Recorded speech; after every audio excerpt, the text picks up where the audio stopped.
मध्य प्रदेश की भाजपा में इस समय जो एक विधायक हैं डॉक्टर चिंतामणि मालवीय, वो पार्टी के लिए चिंता का विषय बन गए हैं।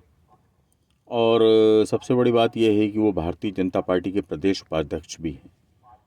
उन्होंने अपनी सरकार के खिलाफ एक बयान दिया था और उसके बाद से ही वो घेरे में आ गए हैं।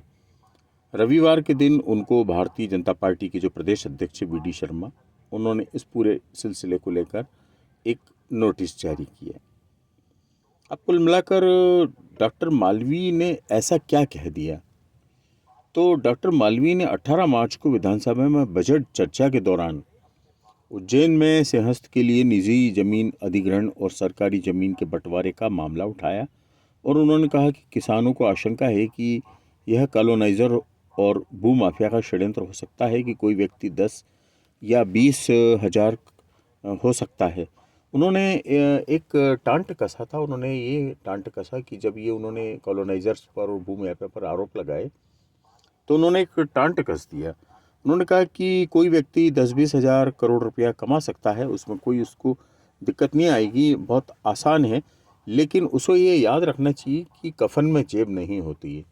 तो जब उन्होंने कहा कि भाई कफन में जेब नहीं होती है, तो उनकी ये बात पार्टी के कुछ लोगों को चुभ गई और इस पूरे मामले में फिर ऐसा माना गया कि वे पार्टी के ही खिलाफ बयानबाजी कर रहे हैं। पार्टी के ही पदाधिकारियों को, पार्टी के ही जो सत्ता में बैठे लोग हैं, उनको कहीं न कहीं घेरे में ले रहे हैं और इनकी इस बयानबाजी के बाद उनको वी.डी. शर्मा द्वारा नोटिस जारी किया गया।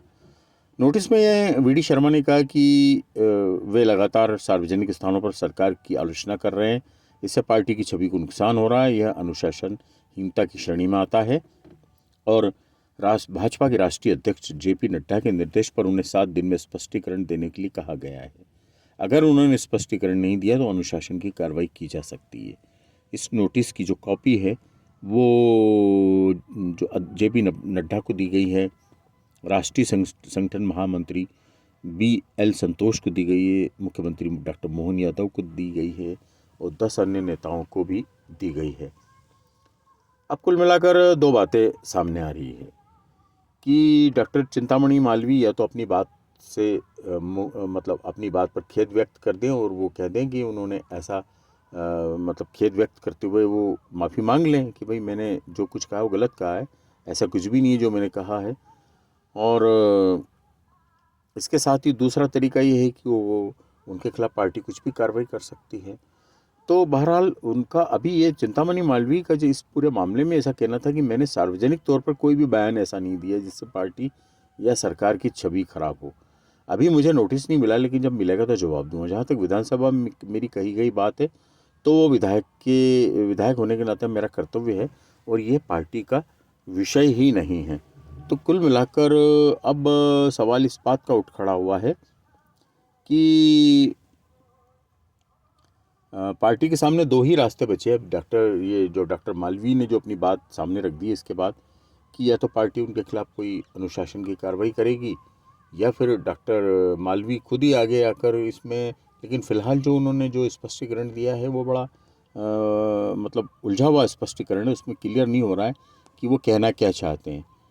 इधर उनकी पार्टी में ये भी बात उठी है कि डॉक्टर मालवीय पर पहले भी कई आरोप लग चुके हैं। मसलन कांग्रेस विधायकों के साथ उनकी साठगांठ होती रही है और उन्होंने फिल्म निर्माता संजय लीला भंसाली को धमकी दी थी। और इसके अलावा वो 15 साल से उन्होंने जो विश्वविद्यालय उसका बंगला खाली नहीं किया है और महाकाल मंदिर परिसर में भी उनके खिलाफ प्रकरण दर्ज हुआ था। कुछ उन्होंने वहाँ पर हंगामा मचाया था। इसके अलावा डॉक्टर मालवीय का टोल नाकों के विवाद भी सामने आए हैं।